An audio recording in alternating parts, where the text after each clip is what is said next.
Hi again, and welcome back to ESL Universe. Today, we are going to learn about the articles a and an. Make sure that you subscribe to my channel so that you don't miss our future videos on other articles, including when you need to use them and when you don't. Articles are a tricky part of English grammar because they are absent in many of the languages spoken around the world, such as Chinese, Japanese, Korean, and Punjabi. However, in English they are mandatory, which creates a challenge for learners who are unfamiliar with what they are and what they do. There are actually only 3 articles, a, an, and the. A and an are considered indefinite articles, and the is a definite article. Articles are considered to be a type of adjective, and this means that they are used before nouns or noun equivalents as a modifier. This means that it would be the first adjective to come before a string of adjectives that come before a noun as well. Today, we will be learning about the indefinite articles, a and an. These are commonly taught together as the difference between them is relatively minor. In fact, the only difference between using a and an is dependent on the word that follows it. If the following word begins with a consonant sound, you need to use the word a. And if it begins with a vowel sound, you need to use the word an. You can think of this in a sense as flow.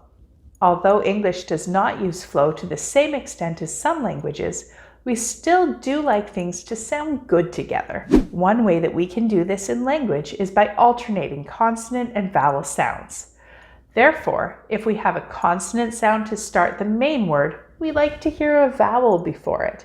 And if the main word starts with a vowel sound, we like to hear a consonant before it. It's really as simple as that. With that being said, you do need to pay close attention to the sound being made at the beginning of the word, rather than just the letter used. For example, the letter H is a consonant.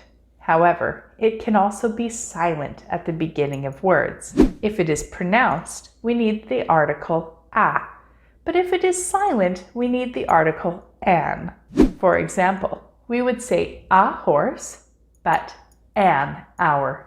Now that we know how to pick which of the indefinite articles to use, we need to know when an indefinite article is needed. We have to use an indefinite article when a singular noun is general, not specific or unknown.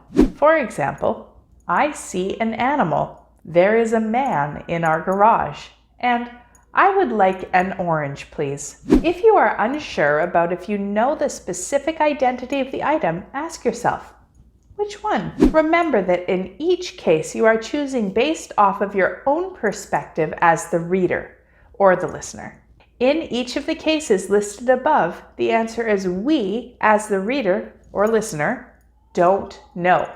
We don't know which animal they saw, which man was in the garage, or which orange they wanted. They may be aware of those things. For example, the animal may be a cat. The man may be their father, and the orange may be the only orange available. Notice that now, even as I am explaining this, I have to switch to using the word the because we are referring to something specific. However, when we as the reader or listener do not know, we have to use indefinite articles. It is important to note that the words a and an also carry the meaning of one, which means that they should never be used with plural nouns. Beyond that, we can also use the words a and an to indicate that we are talking about one thing instead of more than one. For example, if someone says, I have a daughter and 2 sons, we know that they only have one daughter, even though they didn't say a specific number. These nouns also need to be countable. This means that you are able to count the number of items that exist when referring to those nouns. Therefore, nouns like water or sand, which you cannot count, never will use the words a or an. Let's look at some sentences that use indefinite articles. I bought a pumpkin at the store today. He is a great kid. An hour ago, I would have agreed with you. A horse is a beautiful creature. Let's read a story. An apple a day keeps the doctor away. Would you like to watch a movie? We need to find an apartment. They went for a bike ride. I have a class at 3. I suggest that you take the time to write at least 10 sentences that use at least one indefinite article correctly to help you practice using these correctly. Soon we will learn more about articles, which will help you master this difficult aspect of English. See you soon!